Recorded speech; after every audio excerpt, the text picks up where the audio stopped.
Narcissists are master actresses. Staying in an abusive relationship costs you slowly and forever.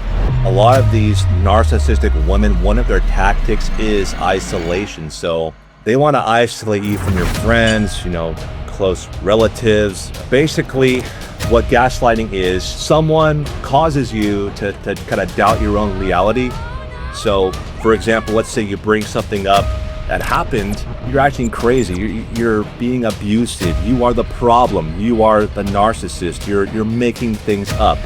Gaslighting makes a man question his memory, his judgment, his instincts, and even his character. Physical bullying, which is visual, right? You can see some bruises, you can see this, but emotionally bullying, you can't see anything. What are the 5 red flags of a female narcissist? That's a great question. So basically what you're going to want to look for are things like... What's interesting with this whole subject is that I've got a few friends who have come out of relationships and they didn't realize they were in a toxic narcissistic relationship. And then it's only when they've come out, they've realized there's not a lot of men who actually understand it. So today's really important that we get as much information out there for any bloke listening to this. But I think let's roll all the way back. Why did you write The Narcissistic Wife? That's one of my few books, but that book has it's really taken off. I'd say it's the most popular book that I've written. And basically, in a nutshell, what I do is, in this book is I teach men, the patterns to look for. A lot of men don't know what it is they're dealing with. And so this book basically just teaches them how narcissistic women control and manipulate men and how to break free. And so this book is basically for the man who feels trapped, who feels confused, blamed, and emotionally exhausted in his toxic marriage. It's going to help men recognize those patterns, whether it be gaslighting, blame shifting, emotional manipulation, lack of accountability, the public charm, the private cruelty he experiences, and just the slow erosion of a man's confidence. So the main thing there, Phil, I'm taking there, it doesn't just happen overnight. It's like a slowly eating away, that the guy kind of loses his identity a little bit, gets broken down to how she wants him to be and act. Exactly. So really it does happen slowly over time, because at first she may seem great, right? During the dating stage of your relationship, everything seems perfect, right? She loves everything you love, values everything you value. She love bombs you like crazy. She comes on really, really fast and wants to move things fast. And over the years, it just slowly deteriorates.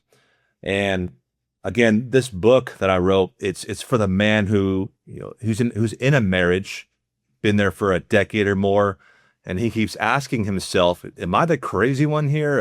Am I the problem? Why can't I fix this? Why do I feel so weak in a relationship that I've tried so hard to save? So it's for husbands, fathers, divorced men, even separated men, and men still trying to understand what happened to them.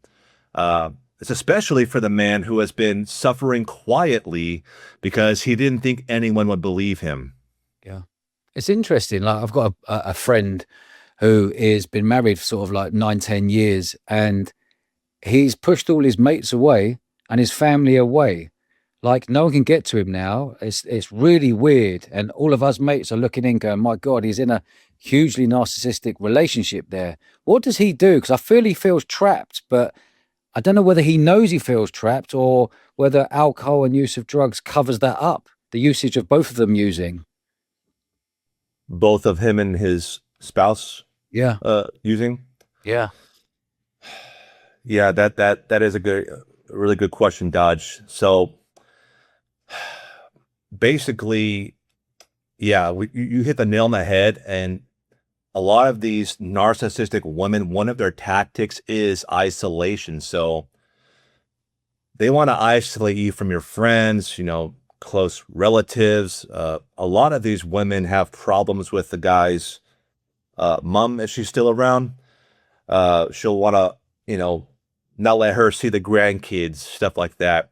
And she'll say little things here and there about, oh, this friend of yours, so and so's coworker, he's a bad influence on you, right?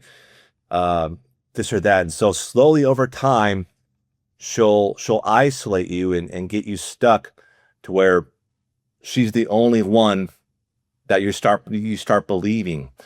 And it's really sad, actually, that men get stuck in this because they suffer in this silence for years, and then when they look up and no one's around to help them and save them, they feel trapped and stuck. And so that's where I want to come in and help them get clarity and get unstuck and break free ultimately.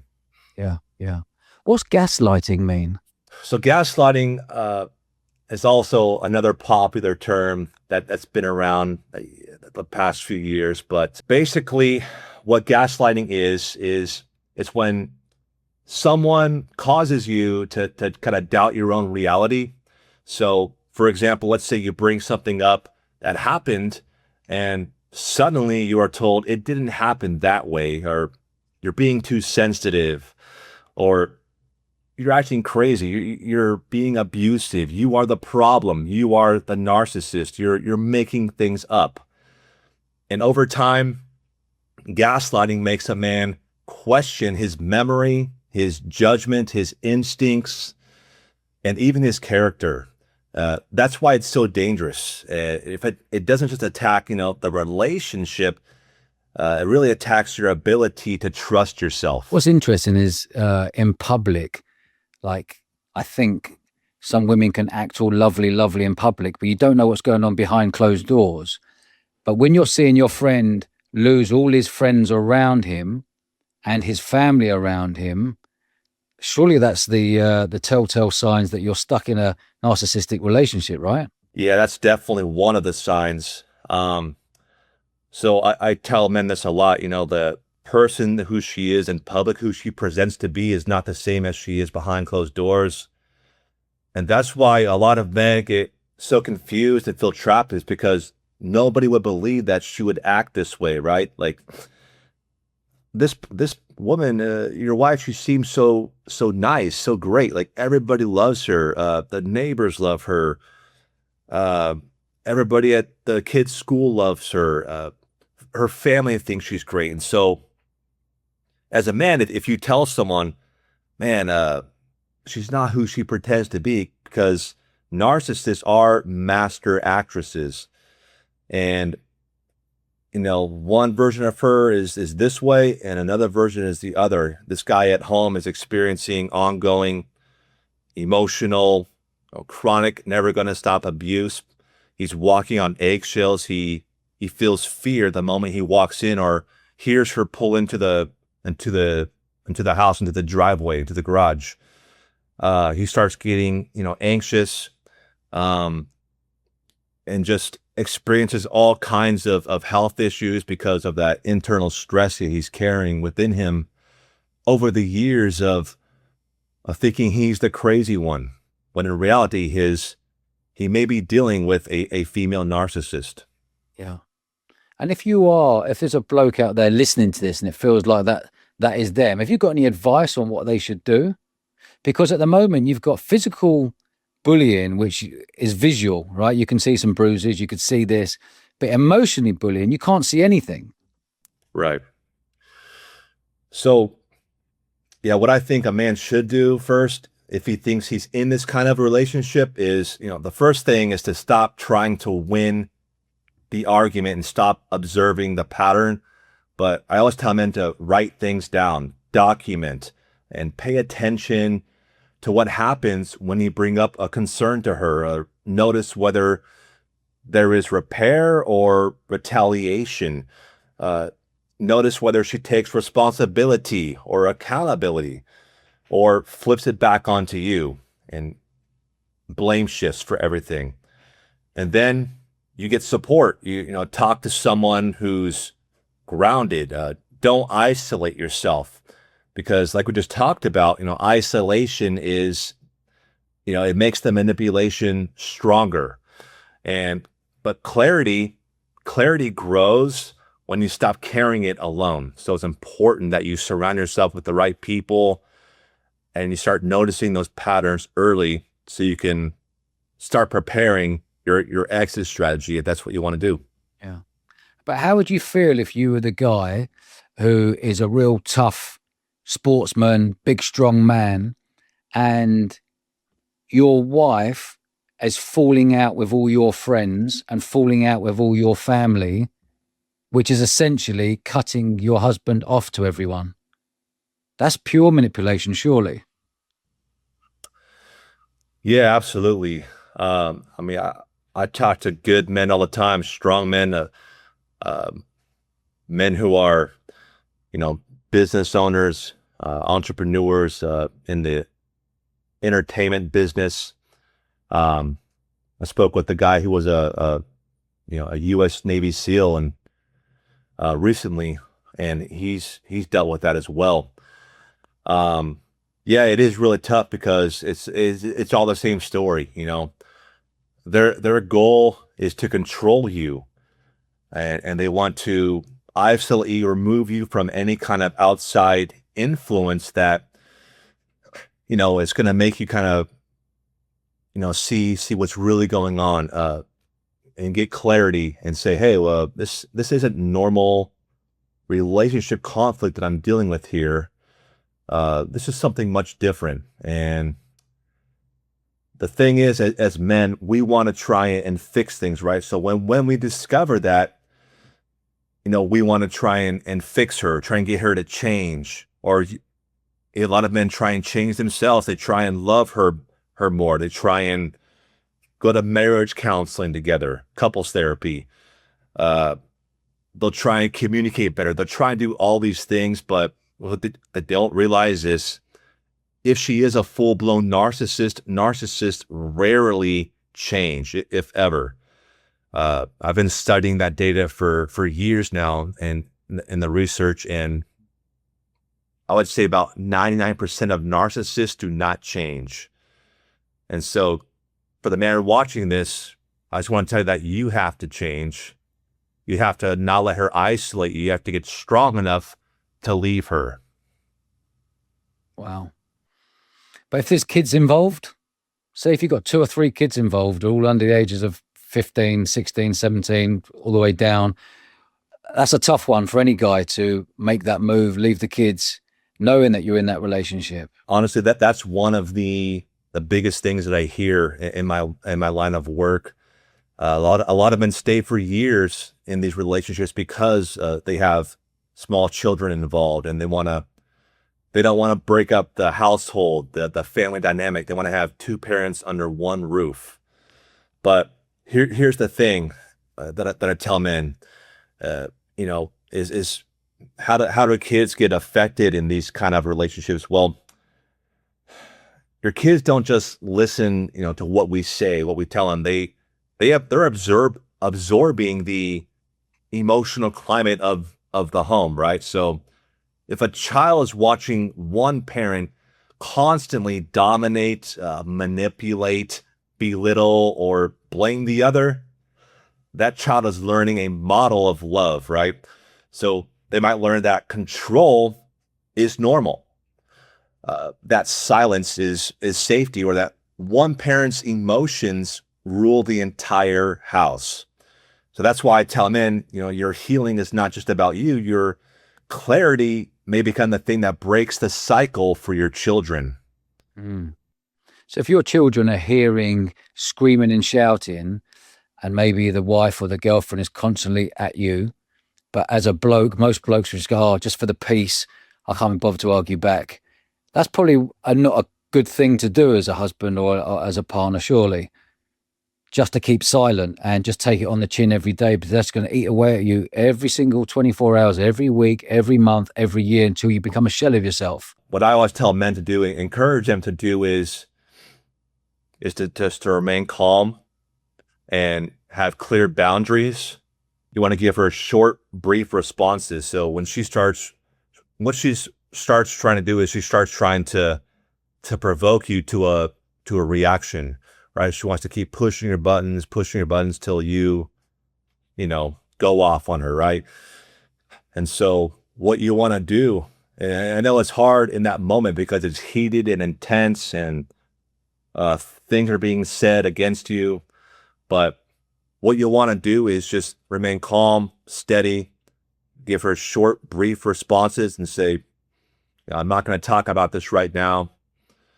Walk away and just have those clear boundaries in place to where you're not going to tolerate that kind of, disrespect anymore.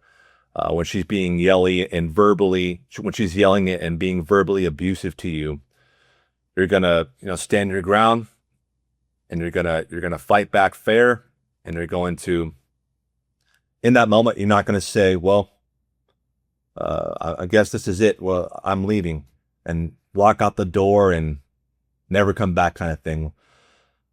What you want to do is not announce that kind of an exit strategy. And we can get into more about that a little bit later in this episode, but that's kind of the basics of what you want to do when that kind of interaction happens. What happens if you're in a situation where your other half is the breadwinner and she's bringing all the money and she's in control of the purse strings and just feeding you money to do the stuff? So again, it's even more control. Yeah, in that situation, that is tough with your finances.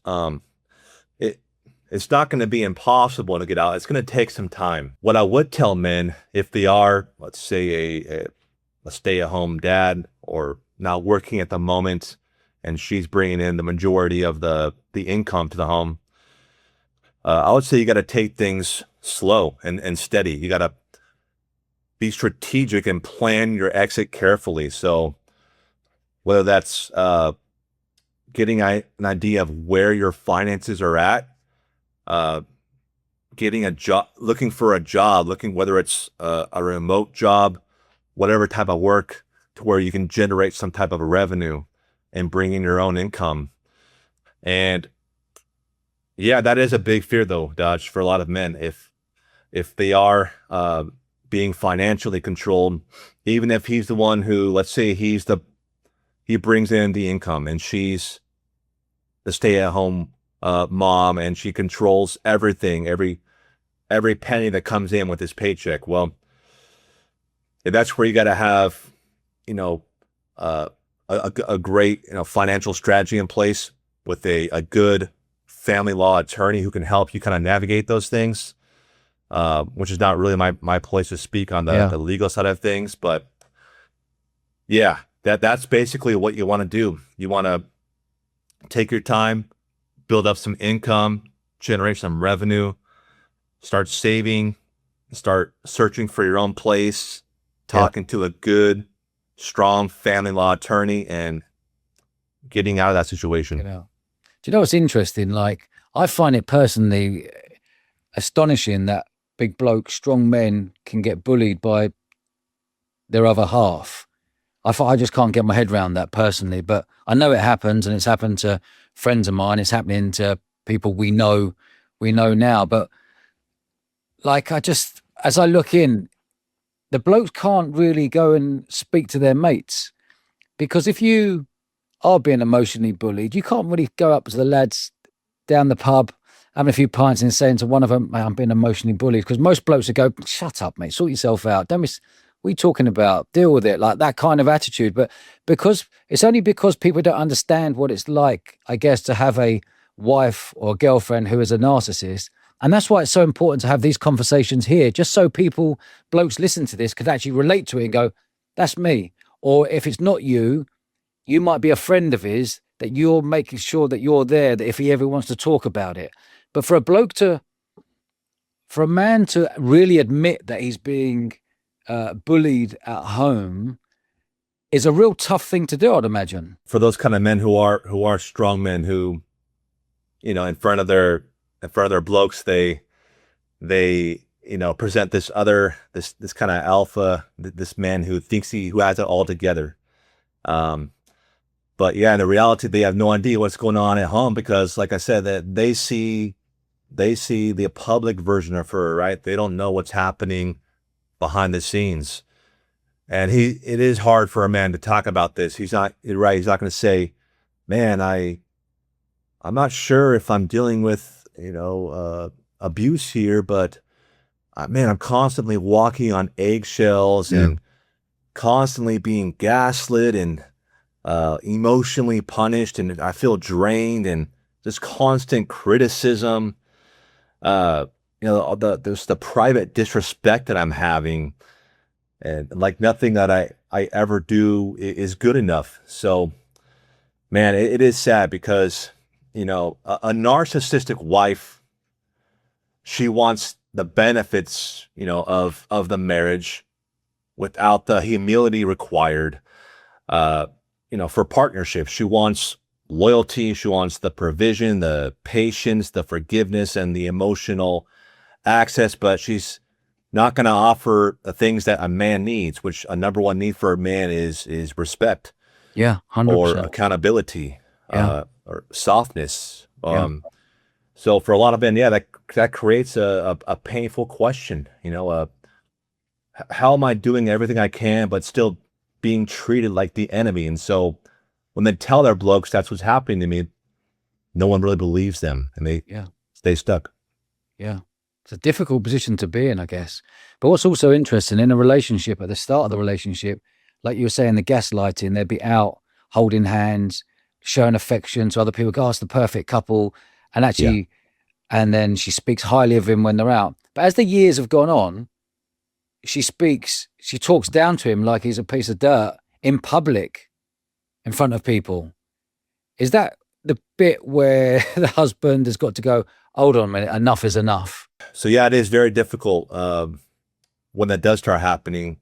But that's why a lot of men, they get stuck for years because they just been enduring that behind closed doors, and then it trickles out into the public eye. And they don't know how to react. They don't know what to do because they're so accustomed to just being quiet and just listening to what she says and telling them how to act and behave and what to do. And so, they don't stand up for themselves. They become, codependent. They become, they forget who they are, their identity. And just get confused and let her walk all over them, unfortunately. Yeah. But I think that one you mentioned there is losing your identity. Yeah. Identity of being a sportsman, professional sportsman in whatever sport, big, strong, strapping blows, hard as nails, but actually behind closed doors, you're getting controlled by someone. It's Yeah. I know this is your living, but I just find it absolutely astonishing that blokes can actually get controlled so much by their wife or their girlfriend. It's only when they split up that my mates who I've spoken to split up are like, what was I doing for 5 years?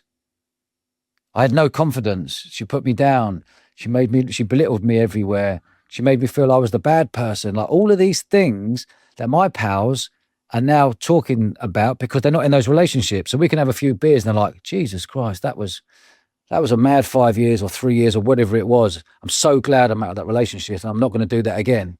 Yeah. A lot of them, once they finally wake up and get clarity on what it is they're actually dealing with.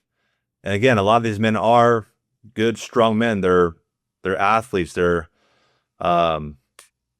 professional athletes. They're entrepreneurs. And they just get beaten down and belittled constantly. And they wake up 5-10 years from now, and maybe after the fact, like, man, what was I doing? How did I not see this coming on? Well, what were the red flags that I missed? And so, a lot of my work is just helping men, identify those signs, those red flags, get clarity on what it is they are actually dealing with, and wake up, get a plan of action to leave that abusive relationship, because she's not going to change. And so you have to separate yourself from that individual. And ultimately, if she is, full-blown narcissist, then go through with divorce. What are the 5 red flags of a female narcissist? That's a great question. So basically what you're going to want to look for are things like we talked about earlier, the gaslighting, the blame shifting. She'll have a lack of empathy or lack of accountability. If you try and call her out on some of her toxic behavior, she's going to deny that even happened. She's going to spin it, turn around and call you the abuser. It's the constant walking on eggshells. And as far as the, I guess, technical or clinical term for like diagnosing someone with narcissistic personality disorder, there is a list that psychiatrists use called the DSM-5. So if any man listening to this want to Google that, it'll tell you the exact like clinical definition of what to look for in these patterns. But ultimately, Dodge, it is a consistent pattern over a long period of time, not just one blow up, not just one argument or fight with her. It's a pattern. It's several things that you notice that are happening to you over time. And hopefully the next time, if you're that man sitting in the pub, talk with another man about his relationship, hopefully you'll know, what to look for in the next go around, and learn how to choose better, learn how to not marry or date another narcissist. What if the other half, the female wife or the girlfriend, you constantly uses tears against you, always crying? Yeah, she's gonna. That's gonna be one of her many tactics, Dodge. She's gonna definitely put on that. Like I said, they are really good at acting, and they're gonna blame you for their toxic behavior. So if you make them emotional, yeah, they're definitely going to shift the blame onto you and make you feel bad about it. And then you end up, apologizing for things that you didn't even do or say. So when that does happen, just know she's trying to get you, where she wants you, and that is to control you, to manipulate you. So she's going to make you feel sorry for her, like you're the bad guy, you're the villain. And a lot of guys end up, unfortunately, apologizing for things they didn't even do. And so, when that happens, just to not take the bait. It's usually not for something that, or maybe you set a boundary or said something to set her off, but man, just know that's a tactic of her tricks, her bag of tricks, and not to give into that, not to give into the bait.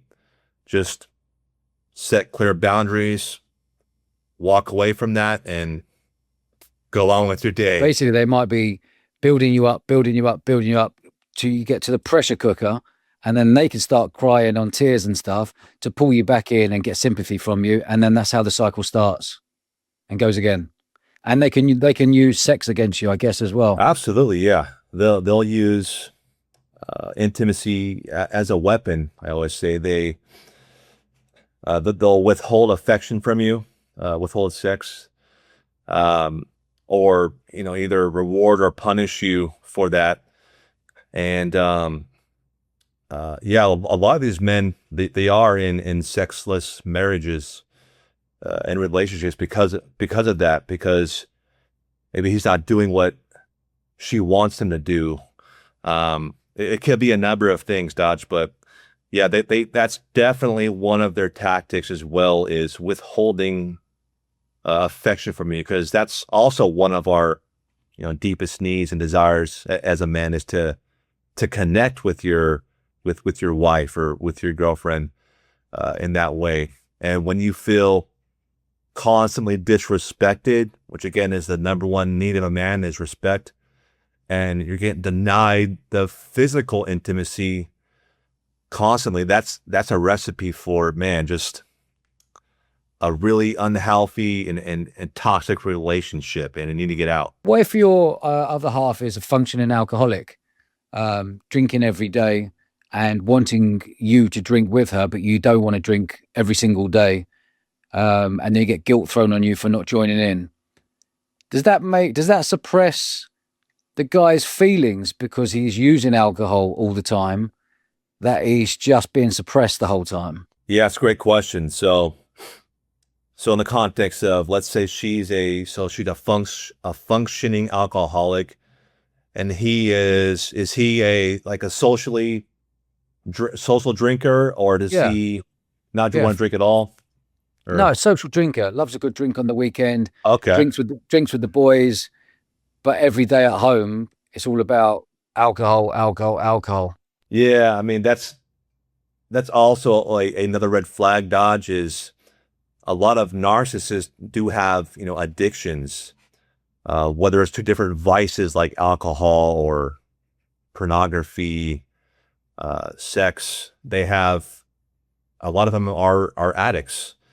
And so if that's you, and man, I would just set clear boundaries with her and say, man, I do not want to drink. I do not want to put this stuff in my body every single day, alcohol. And I don't have a problem with people drinking. I'll drink socially as well. But like when she's pressuring him to drink with her every day, when she's getting her daily buzz, if you will, or drunk, then yeah, that's you got to set clear boundaries and just firmly tell her, I'm not doing this. Yeah. If this continues, you probably need to seek out help.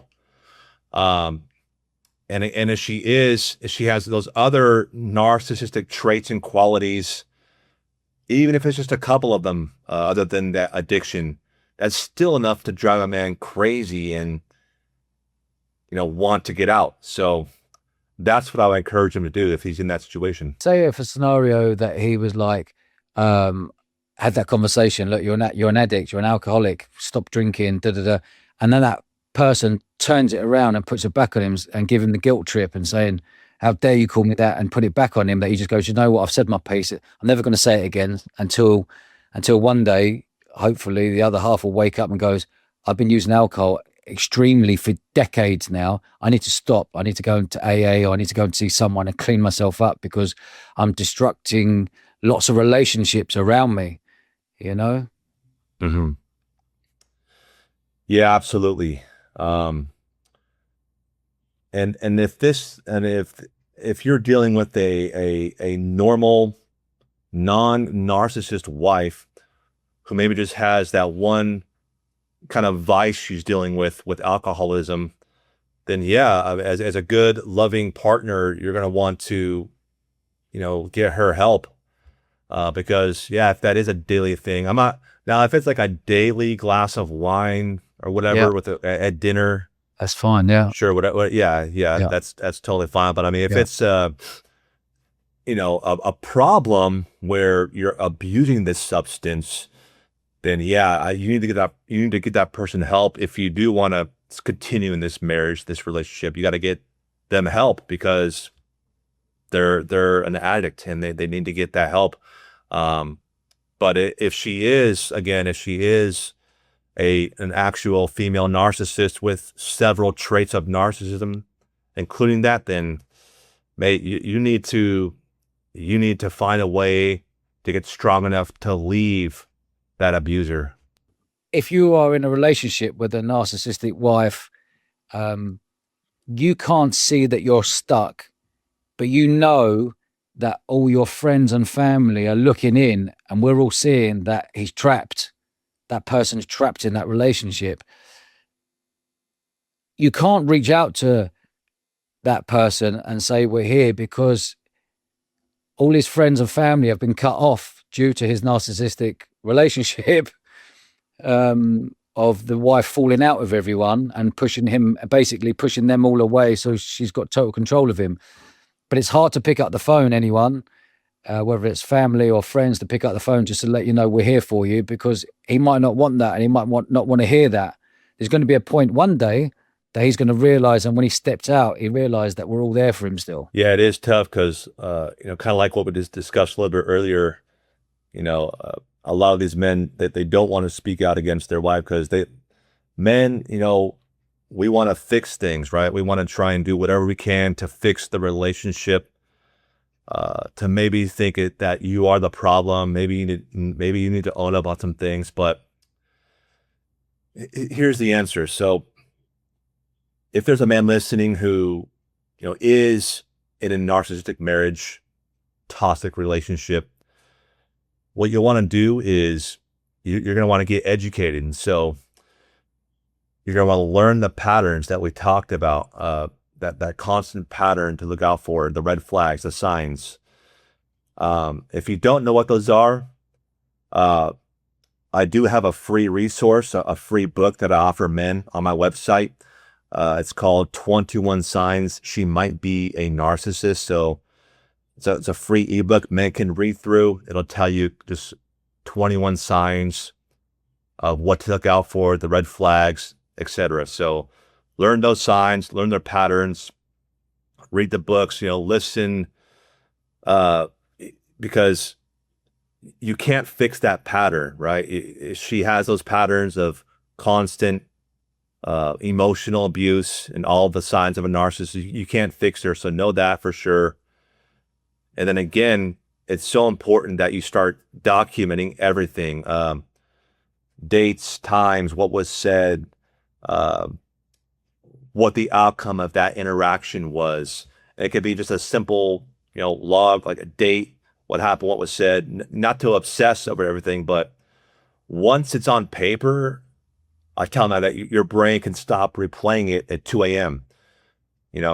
So the next thing is to break the silence with, safe people only. I know we talked about how one of their tactics, a narcissistic tactic, is to isolate you. So it's crucial that you have mates that are in your corner who understand what's really going on and who can help you see through the fog, because so many men get mental, fog, brain fog from being in this for so long. They don't know what's what anymore. And so surrounding yourself with the right people, with safe people, a brother, a therapist, even a counselor, a men's group. And if divorce is on the table, which it should be if she's a narcissist, then, like I said, you're going to need a good family law attorney who understands these high conflict cases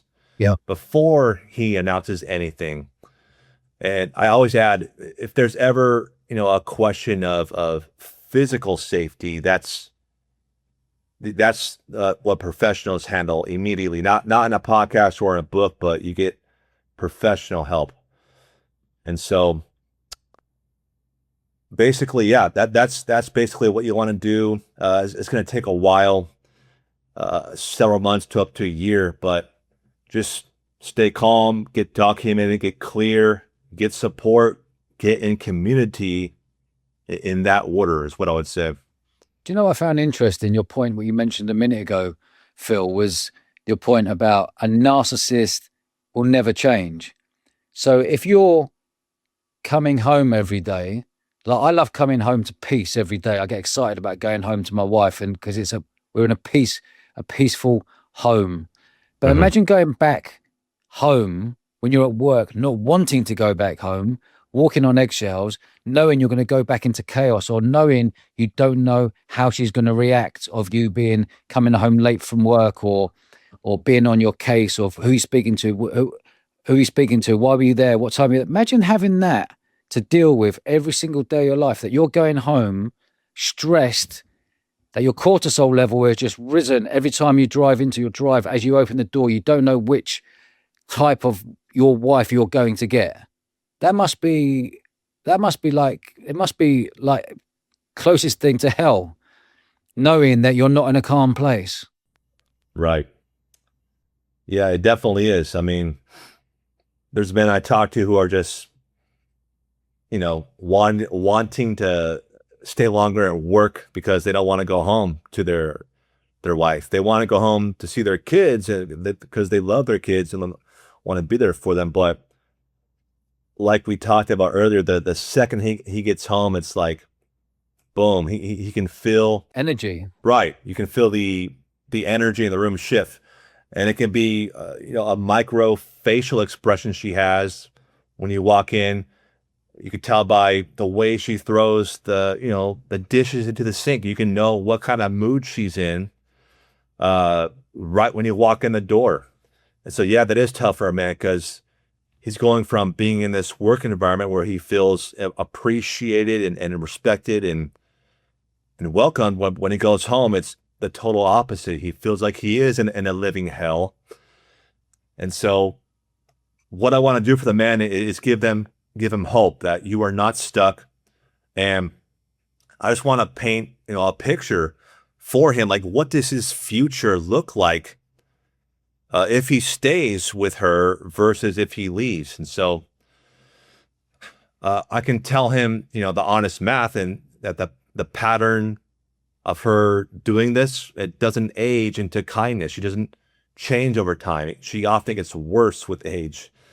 So the path of staying unchanged, no boundaries, no plan of action, looks kind of more of what you already have, right? But compounding. The eggshells, they don't soften. His world keeps shrinking. The man his kids watch keeps getting smaller and quieter. And 10 more years of it doesn't cost 10 years. It costs the version of him that could have existed. Now, the other path, and be honest about this too, leaving it's brutal at first. I'm not going to sugarcoat that. The divorce process with a narcissist is ugly. The smear campaign, the lonely apartment, the grief you experience, it's a valley, but it's a valley with a far side. There are brighter days ahead. The men I work with, a year or two out of this, all say a version of the same thing. I forgot what my own mind sounded like. They start laughing again, that they sleep better. Some find love again. This time they have their eyes open though. So staying in an abusive relationship costs you slowly and forever, but leaving costs you brutally and once. Neither one is free, brother, but only one of them has a far side, and that side is peace. Yeah, that's a great bit of advice there, Phil. So basically what you're saying is you can either carry on in the toxic relationship and it will carry on for the next 3, 5, 10 years. Nothing will change. It will just get worse. Mm-hmm. You'll be a tiny version of what you used to be. You'll get eaten away and eroded, or you leave the relationship knowing that you got 12 months of her on your case, but you've got lawyers involved, that you're fighting the way through it. You're free. And then there's light at the end of the tunnel. Exactly. Yeah. It is going to be a process, but, and once you start the process of leaving her, yeah, it's, you got to make sure you find the right, tough, mean attorney, not some weak, passive attorney who doesn't understand these high conflict dynamics with a narcissist.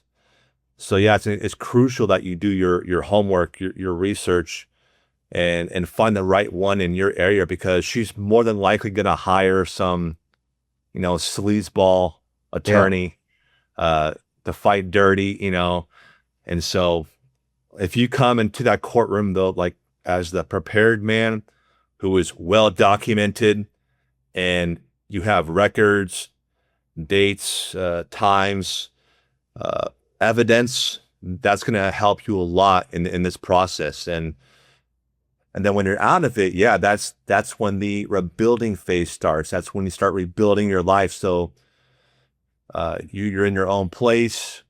And hopefully, I always encourage men to start going to the gym if they're not already, consistently. Start working on their mental health by listening to good podcasts like yours, reading good books, and feeding their mind with with positivity and optimism because they've been beaten down for so long and they need to rebuild themselves from the ground up and become basically the 2.0 version of themselves. Yeah. And yeah, that all starts, what I tell them, it all starts in the gym. Yeah, That's agreed. the trail of the personal development side of things. Just everything compounds off that. So men, get out and then work on yourself, get healed, get lean and jacked, make a lot of money, and you'll be just fine. Yeah. Also, a red flag of a narcissist, I guess, is someone who can only keep relationships for a year, 9 months. They bring people in, they love bomb them, tell how beautiful they are, nice they are, da da da. They get them around for parties, they do all this, everything's amazing. And then every single one of those relationships, the wife or the girlfriend loses and they go on to the next person.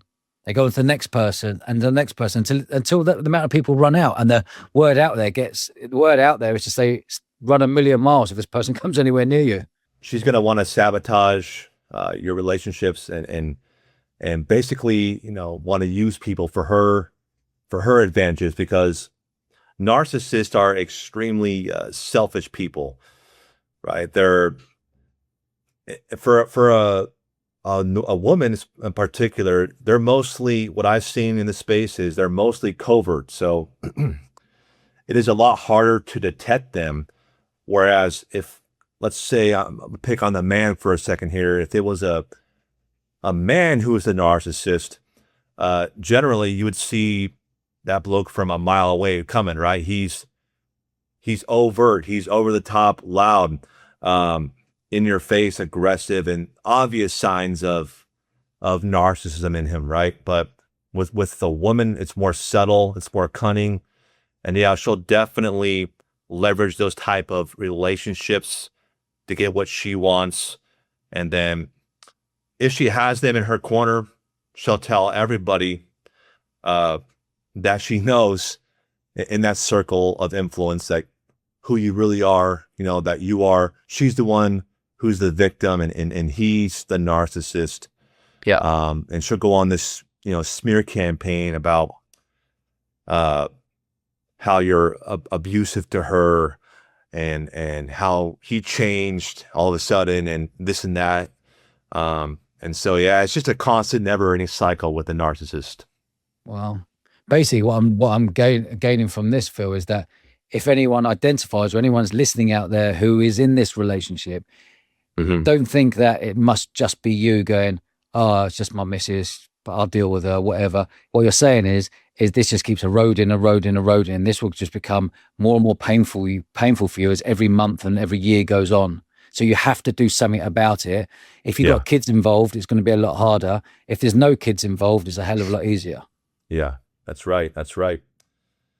And, Dodge, a lot of men, ask me, like, what makes narcissistic abuse different from like normal relationship conflict? And so, normal conflict is two people versus a problem, but narcissistic abuse is one person versus you. And the problem is that you noticed. So in a normal marriage, a fight is a bad chapter, right? You argue, you cool off. Somebody says, I was wrong. They apologized. You move on and the marriage gets a little stronger. Repair happens. But in a narcissistic pattern, repair never comes because being wrong is a threat that she can't tolerate. That's interesting, Phil. Being wrong is something that a narcissistic person can't tolerate.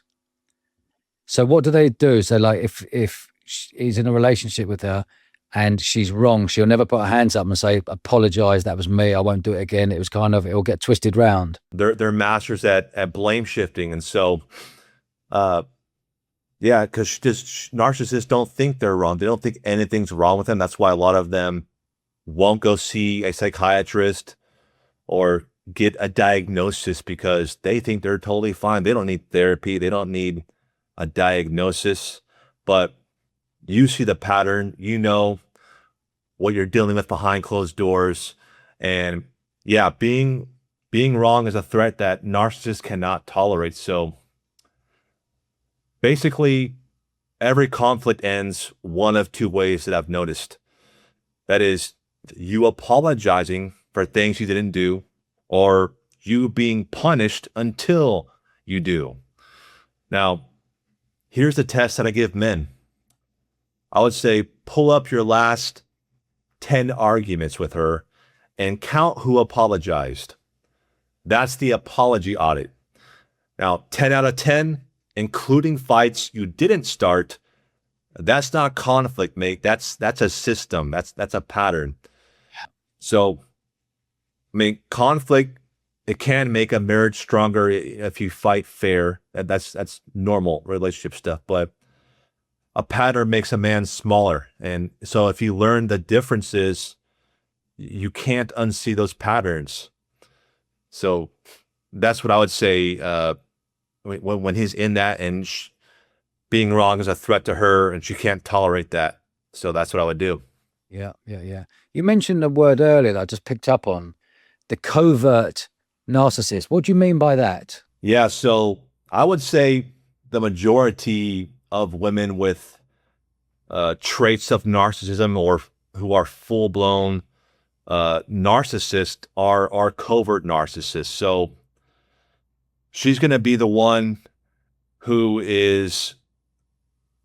doesn't look like we talked about a little bit ago, like the obvious narcissist. She's not going to have those obvious signs of being loud and arrogant and selfish and abusive. She's going to be more subtle. She's going to have that good public image.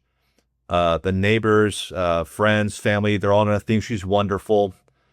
It's definitely more cunning because, yeah, they are harder to detect. But, once you know those signs of a covert narcissist, then and recognize those patterns that we talked about with the gaslighting, the things happening behind closed doors, the emotional manipulation.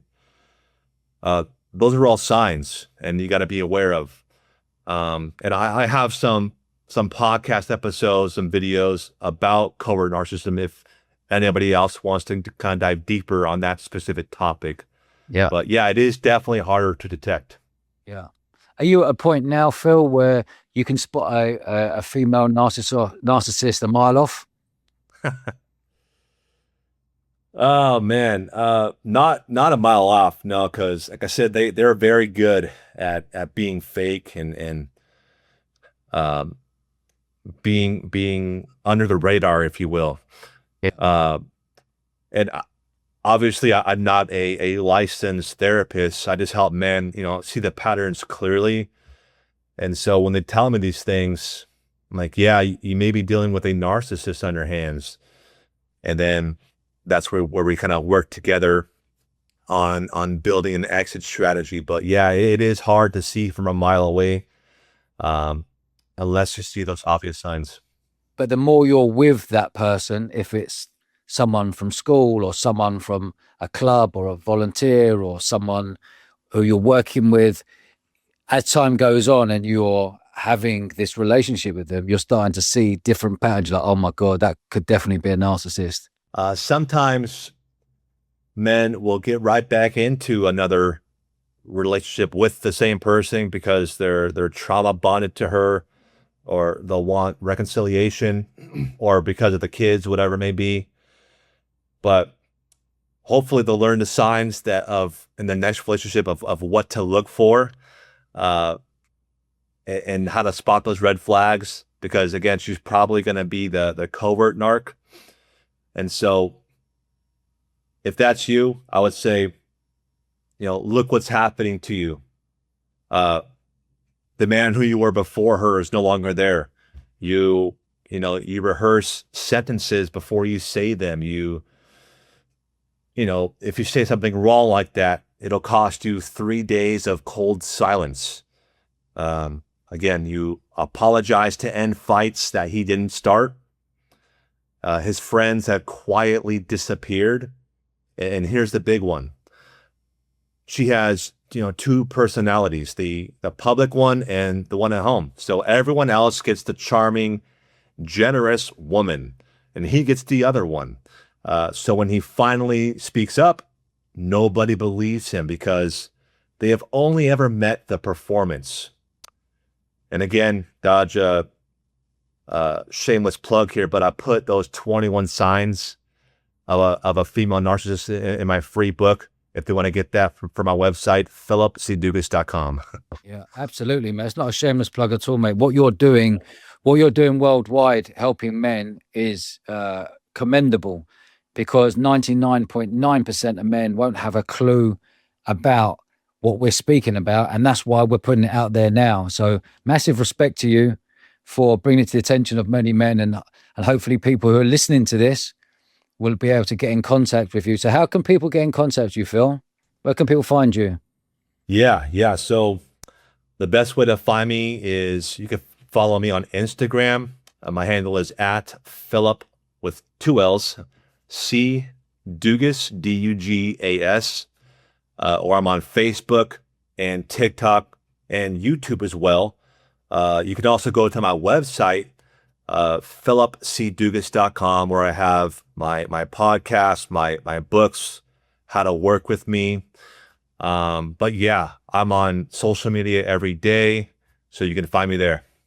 I love how you're doing all your different clips, your 60-second clips, 4 signs to spot a narcissist, 5 signs, 5 red flags for this. It's really, really good content. And anyone listening out there, if you're in a happy relationship, massive respect, by the way. And if you're not in a good relationship, please reach out to Phil, send him a DM, take a look at his content. And I hope everyone has enjoyed this show. But Phil, I really appreciate you coming on. I know you're on the other side of the pond, but I really do appreciate everything that you're doing, and hopefully it will help a lot of men out there. And yeah, thanks again for all you do, Dodge, and for having me on the show. My pleasure, mate. Any blokes out there who are stuck in a relationship like this, you got to make a move, lads. Thanks for watching, guys. If you'd like to see someone on the show, leave a comment below. And if you haven't already, do us a favor, show us a bit of love, press the subscribe button, and it allows us to grow the show even bigger and bigger each week. Nice one.